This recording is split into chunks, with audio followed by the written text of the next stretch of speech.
Hi, this is Erin, and welcome to Everything EFL, my little podcast about English language teaching and other teachy stuff too. Credit and honourable mentions will be given during the episode or in the show notes. Let's crack on. Hello, you gorgeous teacher. Welcome back to Everything EFL. If you are a regular listener, you are most welcome back. I love having you every week. And if you are a new listener, lovely to have you too. This is a great episode to start on. I have with me a woman. This woman, well, I'm going to let you decide what you think of this woman. I think she is amazing. Please welcome Ola Kowalska. Was that correct? Wow. I love the pronunciation. Oh my God. I don't think anybody's ever done it so well. I mean, a foreigner, obviously. So thanks so much, Erin. Oh, it's absolutely my pleasure. And perhaps this will be a good chance for you just to tell everybody who you are and what you're doing. Yeah, thanks so much for having me. And I'm very excited as well. Because I think we're so much at the same wavelength. And I was really excited to have this chat with you. So a few words about me. I'm Ola. I've been in the EFL industry for about 12 years now as a teacher trainer, manager, school owner, and most recently as a mentor and a coach for EFL, ELT professionals.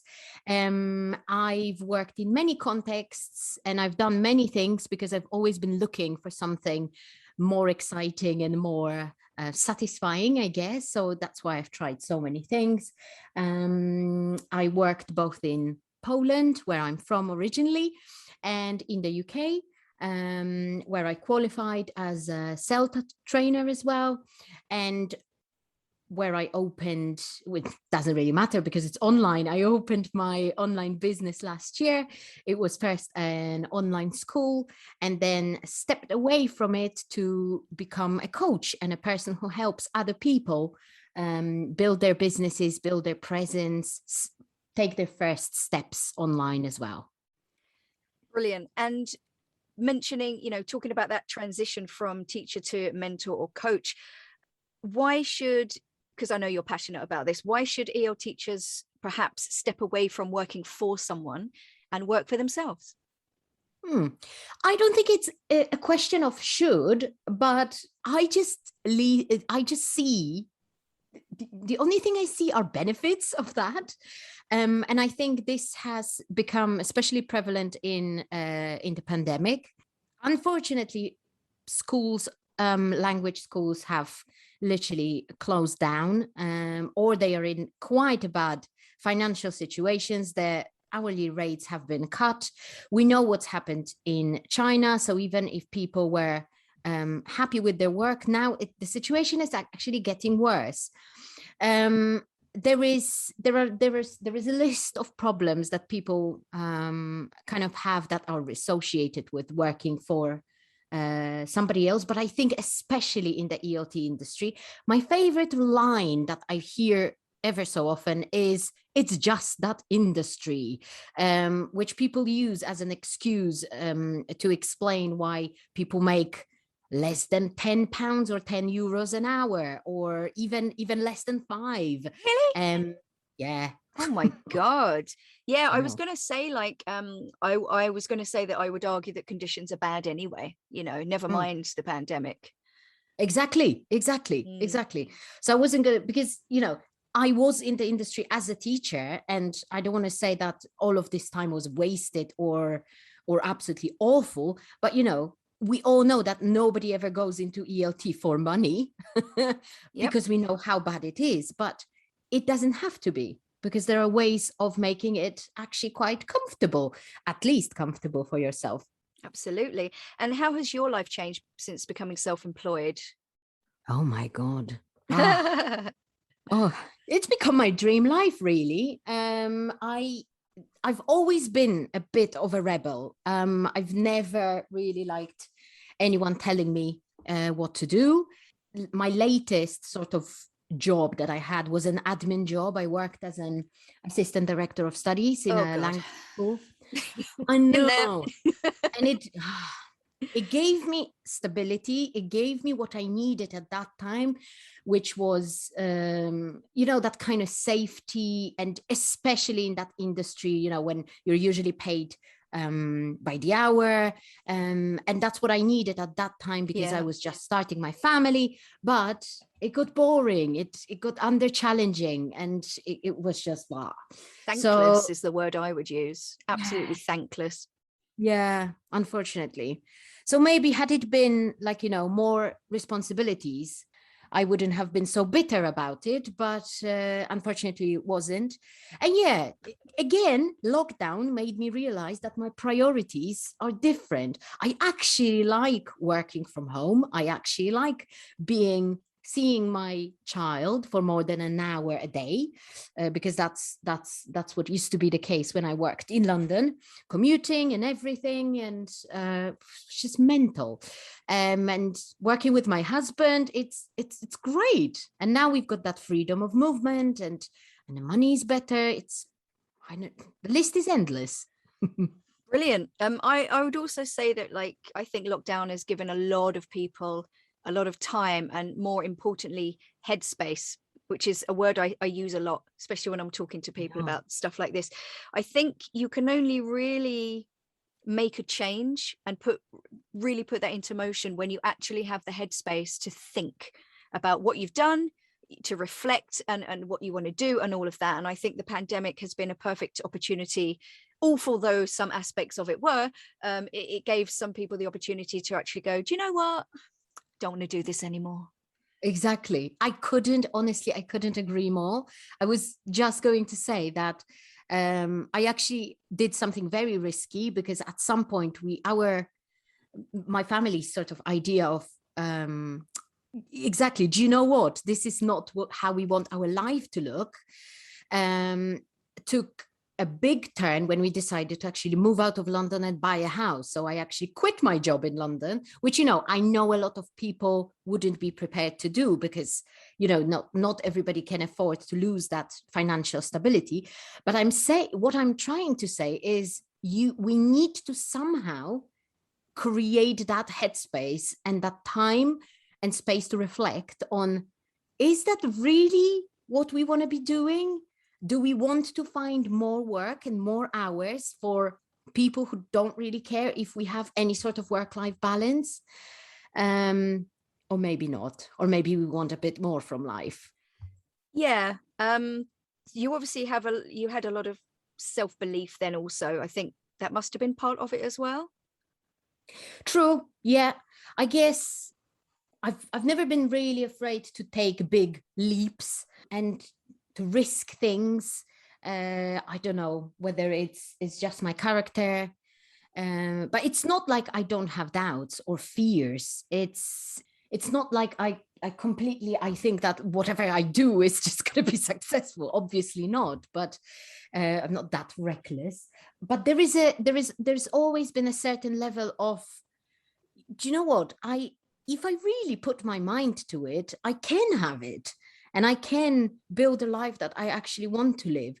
And that didn't used to be the case when I was younger, because I used to believe that, for example, as a young teacher, you have to go through some sort of rite of passage. So, for example, you have to make really bad money, work for some really bad schools, just because somebody gives you an opportunity to work, gives you hours, and you're a bit desperate. But it's change. You obviously grow up as as time passes. So yeah, I don't know, life taught me that. Yeah, you become a little bit less, what's the word I'm looking for? Not less satisfied, but less, oh God, this is going to take me a while. I'm tired. It's Friday, everyone. Less willing to put up with certain things. Yeah. Especially as you get older, your tolerance level, you get grumpy and ratty and easily irritated. Exactly. And it's not a bad thing at all. I think it's whatever it is, it's because it is a little bit of that negative push that's sometimes all you need in order to gain control of your life, really. Yeah. So what fears did you have about becoming self-employed, and how did you overcome them? Good question. So the biggest fear was, what if it doesn't work? What if I have to go back to I don't know, office admin work? It gave me shivers. Shudder, yeah. Oh God. And like, obviously for a few months I had to rely on my husband to support me. So it wasn't the greatest feeling, because I'm very independent. So I guess that was the biggest fear. And also, what if people don't need it? What if people don't like what I've got to offer? But there was no other way rather than just trying it out to find out. And if I've learned one thing from you, it's, yeah, there are a lot of people doing the same thing as you, but it's about you being, and I really hate this phrase, but it is about being your authentic self, and just being who you are. And that should be enough. It should be enough. Exactly. If you have passion, I think that's the key. I think if you're not passionate, you know, that's gonna show through. And conversely, if you are passionate, that will shine through. And you are so passionate about what you do. Like, it's brilliant. I am. And the more I do it, it's like it literally perpetuates itself. The more I try things out, because it's not like I've got everything figured out. The more I try things out and the more people react positively to it, the more I do, the more authentic I am, because it's really what I believe in. And it's amazing. If there is ever any piece of advice that I always offer, it's take action. Don't be afraid to take action and try things out for yourself. Absolutely. And I think also, if you do have a plan to maybe change careers or something, it can seem insurmountable. But, you know, I think I've developed this mindset of, like, if you do something every day, just something small, even if it's send an email to someone, you're moving forward. But you just keep it consistent and do something every day. I think that's like the way to start anyway. It just breaks it down and makes it seem less like of this massive mountain you have to climb. Exactly, precisely. And it's all about, it's also a skill to get used to being a bit afraid, you know, to get used to being a bit uncomfortable, because that's basically growth. And I know all of this sounds like those, you know, concepts, the authentic self and growth mindset, blah blah blah blah blah. But you know what? It's actually true. It is the funniest thing. Yeah, they're just like really kind of wanky buzz phrases, aren't they? Yes. But they are they're essentially agree. True. But then I live through them. I'm the living Yeah. example of the fact that I've become comfortable with being uncomfortable about growing a business, sales, things that honestly 2 years ago it was something that I would never think I would ever do, really. So yeah, I think you're absolutely right about getting comfortable with that fear. Like, it's always going to be there. It always has, and it always will be. And if I've learned something from RuPaul, it's that you have to confront your inner saboteur. And I'm sure I spoke about this on one of my other episodes, but you've got two choices. You can listen to it, or you can tell it to fuck off and keep moving forward. And that's where I am now as well. And it's a very powerful feeling, and it is always there. That little devil, I can literally see that devil on my shoulder whispering in my ear, and my stomach starts to flutter and my heart starts going. But at the end of the day, you've just got to go, whatever, and just keep moving forward. It's all you can do. All you can do. But also, what if this little devil wasn't there? Would you have that motivation to do things? True. Things don't feel that satisfying if they come easy. It's the real satisfaction, the real sense of becoming successful, or becoming, now again, I'm going to use a wonky phrase, a better version of yourself, is when you actually step out of that, you know? So totally. RuPaul is a clever guy. Don't even get me started on RuPaul. I know. Episode 62, everyone. I loved that episode. So thank you so much. I did too. I was very happy to record that. That was very authentic, by the way. Very authentic. Yes, that was me being my authentic self. Yeah, absolutely. Well, I just think inspiration is so important. And again, it's about, you do need headspace to be creative and get inspired. But I can't help anyone with that at the moment, but I do have another question for you. So I would say that one of the most difficult aspects of being self-employed is this fear of inconsistent sales and maybe having periods of low to no income. So, what's the plan here? It's a very interesting question that used to scare me like hell. It used to be, I think it used to come up as one of the first things that people would ask me, or I would ask myself. Thanks to being in it for a few good months now, and also talking to some people who are more experienced than I am in business, I do have a plan. Okay. And this plan involves periods of you're gonna go do well, you're gonna have high energy and you're gonna sell like crazy, and then you're gonna have periods of low, and it's very normal, but it all evens out. Okay, it all evens out as long as you have a long-term plan, and do not just think short-term in terms of, okay, how am I going to make money this month? How am I going to make money the next month? No, I've got a plan for at least a full year that includes how I want my life to look. I visualize my life actually. Obviously have very, very clear financial goals. And as long as I am on track, then obviously it's a bit stressful if 1 month is great and then another month is looking like it's going to be much lower. But still, I know eventually it's all going to be okay. Brilliant. Love it. Yeah. Planning is essential, I think, in this kind of thing, isn't it? You can't really sort of move forward without it. So the reason I brought you on here is so you can give some really good tips for any ELT professional who is considering going it alone, whether they are going to design courses for other teachers or for other students, or maybe do something like you're doing and you're actually mentoring and coaching teachers. So, okay, I'm really excited about what you're going to say. Yay. So I've had a big think about it, and I've tried to kind of reverse engineer what my steps and my best sort of practices were. Okay. So this is all from experience. My number one thing, however woo-woo is going to sound, has to be mindset. Okay.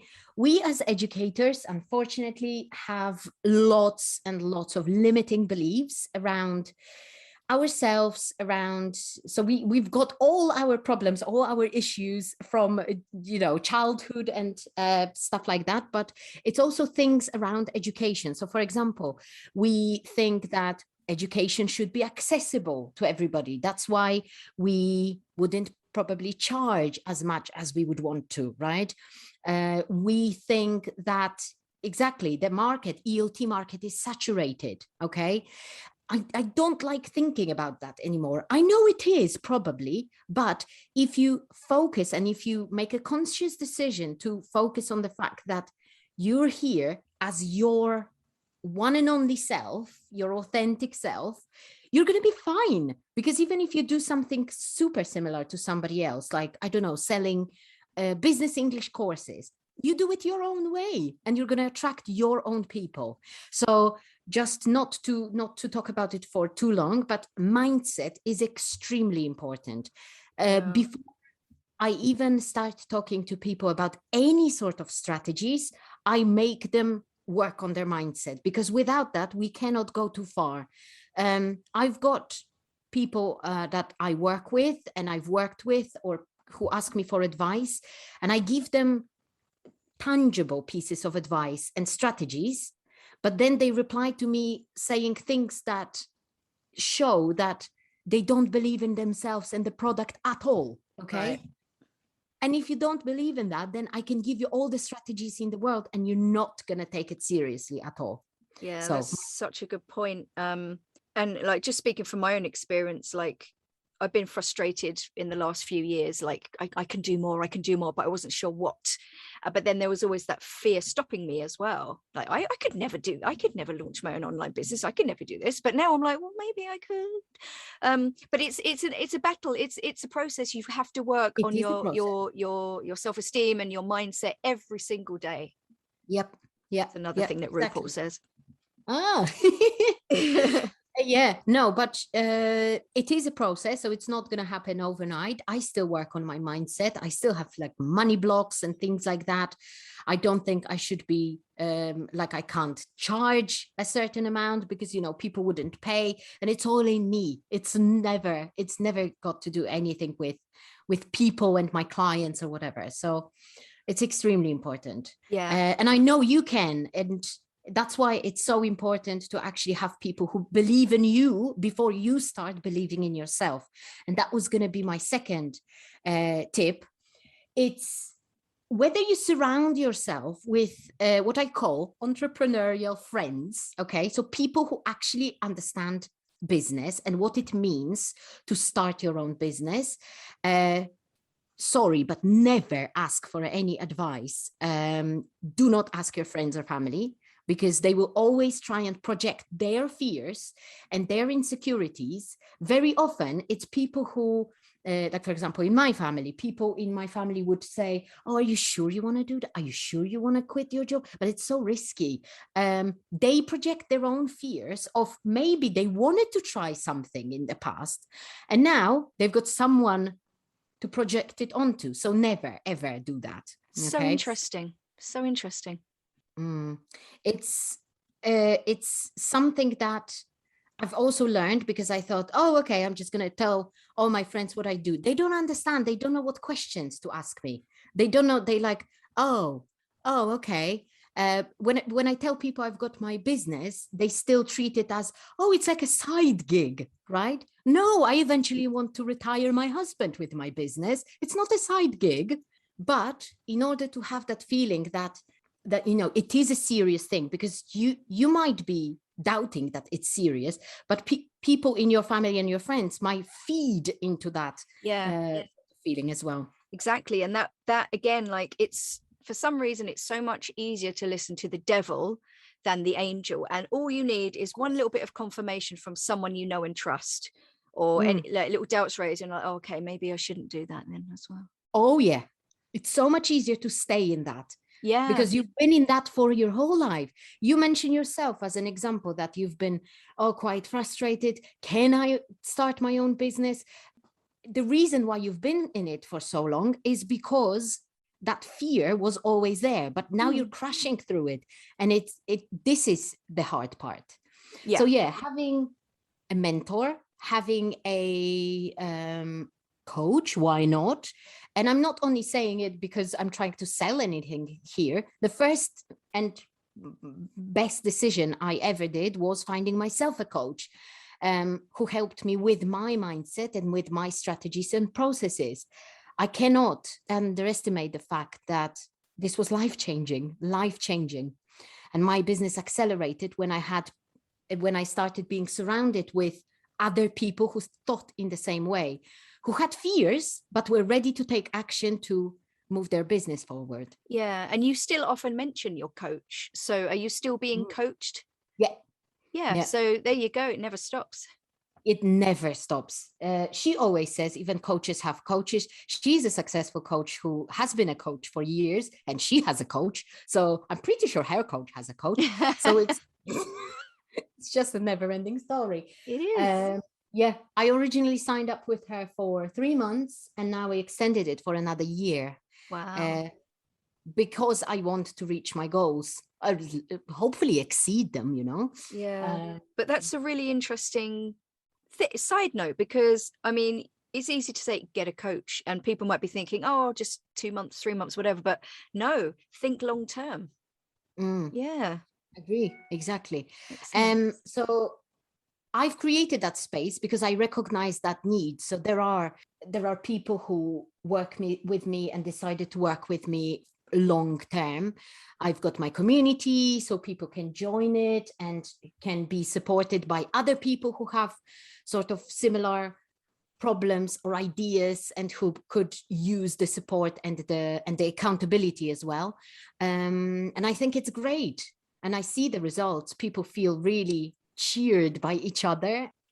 Oh, the best way, and that was going to be my next tip, to kind of let your personality shine and let yourself be authentic, because that's what it is. A lot of people think that they're going to do some research, they're going to go on social media and see what everybody else does, and then they're going to just do something similar.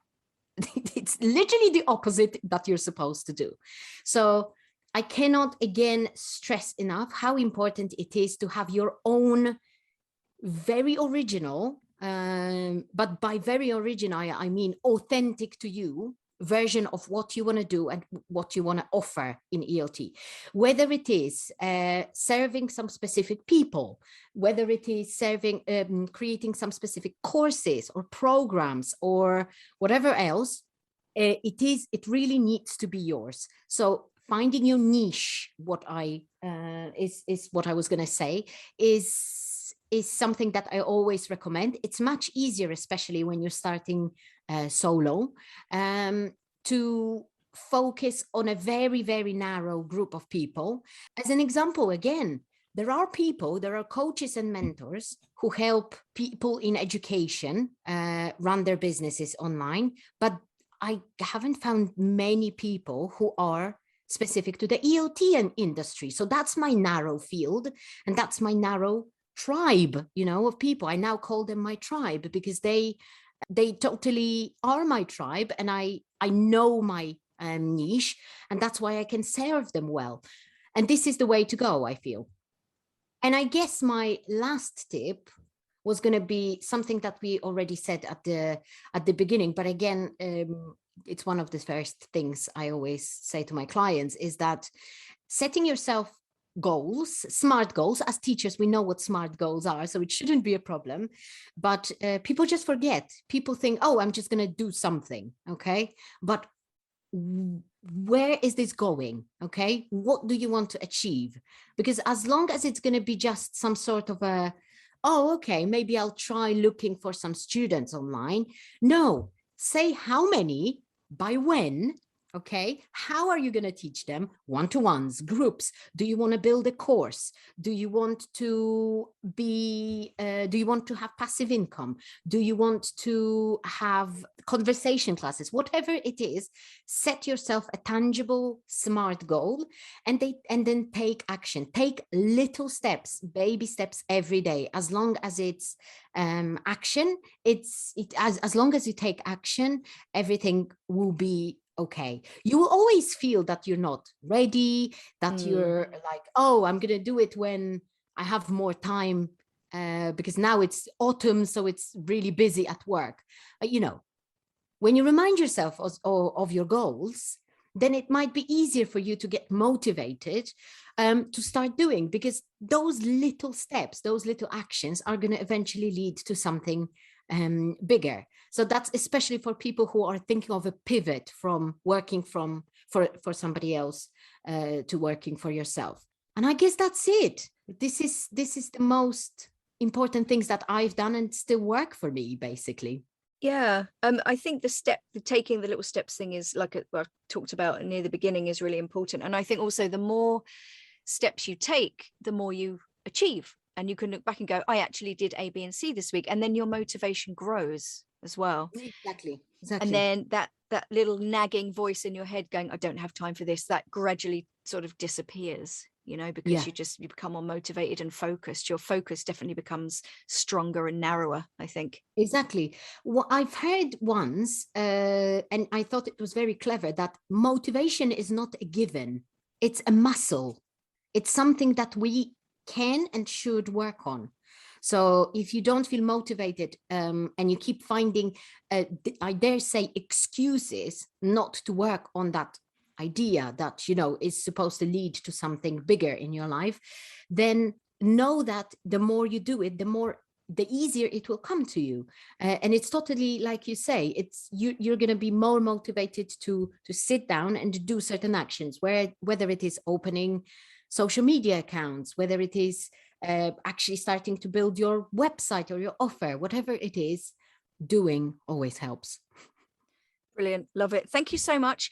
I suppose we should finish with the most important question.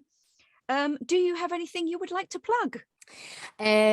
So obviously people can find me for that kind of tips that I just shared on Instagram. I'm very active on Instagram at Ola_Kowalska_ELT, where, yeah, I really do share a lot of tips, but also motivation for ELT entrepreneurs, for people who want to open or are already in business. And I work with people in different ways. One of my signature offers is my one-to-one program. And that's, I guess, something that I could plug at the moment, because there are some openings for one-to-one spots later in November. So if anybody is interested, I would love to have a free complimentary chat discovery call about it, to see how I can help you, because I would love to. And there is another way of working with me. It's something very exciting that only just started in September. It's a club for ambitious ELT entrepreneurs called ELTpreneurs. Oh, how clever. Yeah, I know. I think I keep saying that I did, but my husband says he did invent that word, whatever. I think I should trademark it, because it's a really clever. It's a club, it's a membership for people who are taking their first steps in business, who want to build whatever they really want, but are English language teachers or trainers and want to get out there with their offer and need a bit of support, accountability, and a community of people who have the same goal. And the doors to the membership will open again very soon. So I would advise anyone to whom it sounds interesting to keep their eyes peeled and join us when you can. It's a low monthly investment, and we would love to have you there as well, to support you and have you on board as our ELT entrepreneurial friend, basically. Thank you, Ola. Congratulations on all your success. From what I know of you, you deserve it. You're always working. You're always working, and you're always willing and ready to help people if they have a question. So thank you very much. And yeah, thank you for taking the time to come onto my little podcast. Yeah, thank you so much. I'm honored, Erin, because I love working with you as well. I love how we bounce ideas off of each other. I really appreciate that kind of space to be able to share my tips. So yeah, thank you for having me. It was an absolute pleasure. Thanks. As for you lot, you know where you can find me. Instagram, I've actually just changed my handle to Everything EFL Teacher, and Facebook as well, Everything EFL Podcast. I also have a private community on Facebook. It's called Everything EFL Teacher Development, so you could find that and request to join.